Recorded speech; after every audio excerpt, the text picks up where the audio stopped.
ত্রয়োদশ জাতীয় সংসদ নির্বাচনে সিলেট বিভাগের ১৯টি সংসদীয় আসনের ১৮টিতেই জয় পেয়েছে বিএনপি, আর জামায়াত জোটের শরিক খেলাফত মজলিস একটি আসন পেয়েছে। তবে জামায়াত ইসলামী একটি আসনও পায়নি। সিলেট বিভাগে বিএনপির একক আধিপত্যে খুশি দলটির নেতাকর্মীরা। ১২ ফেব্রুয়ারি নির্বাচনে বিএনপি ভূমিধস বিজয় লাভ করায় এখন তারেক রহমানের নেতৃত্বে মন্ত্রিপরিষদ গঠনের জল্পনা শুরু হয়েছে।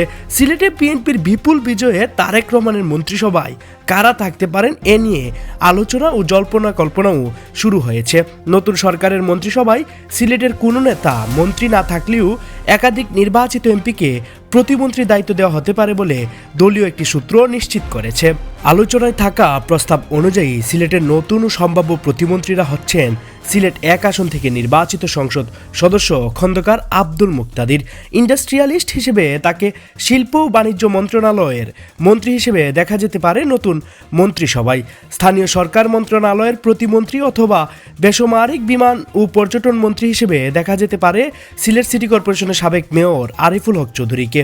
তবে সিলেট ৪ আসন থেকে নির্বাচনে ভূমিধস বিজয়ের পর স্থানীয় সরকার মন্ত্রণালয়ে আরিফুল হককে যুক্ত করা হতে পারে স্থানীয়ভাবে, এমনটি আলোচনায় রয়েছে।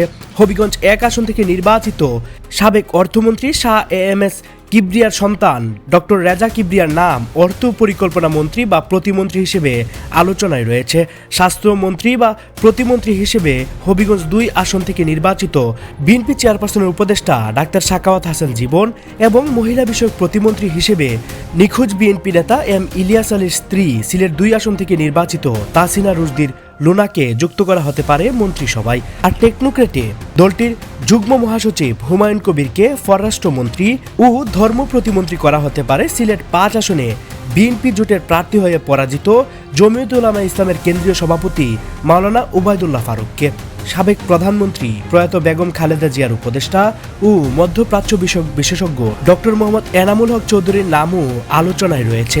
তিনি প্রবাসী কল্যাণ প্রতিমন্ত্রী অথবা প্রতিমন্ত্রী পদমর্যাদায় প্রধানমন্ত্রীর মধ্যপ্রাচ্য বিষয়ক উপদেষ্টা হতে পারেন বলে গুঞ্জন শোনা যাচ্ছে। এছাড়াও সিলেট বিভাগ থেকে বিএনপি নেতা, দলটির কেন্দ্রীয় সাংগঠনিক সম্পাদক ও হবিগঞ্জ ৩ আসন থেকে নির্বাচিত জি.কে. ঘোষ, মৌলভীবাজার ৩ আসন থেকে নির্বাচিত সাইফুর পুত্র এম নাসের রহমান, সুনামগঞ্জ ৫ আসন থেকে নির্বাচিত কলিমুদ্দিন আহমেদ মিলনের নামও মন্ত্রিসভার কল্পনায় রয়েছে বলে মনে করছেন বিএনপির একটি সূত্র। মন্ত্রিসভায় ঠাঁই পেতে ইতিমধ্যে সিলেটে নবনির্বাচিত বেশ কয়েকজন এমপি তড়িঘড়ি করে ঢাকায় চলে গেছেন। মন্ত্রিসভায় ঠাঁই পেতে জোর লবিং করছেন কেউ।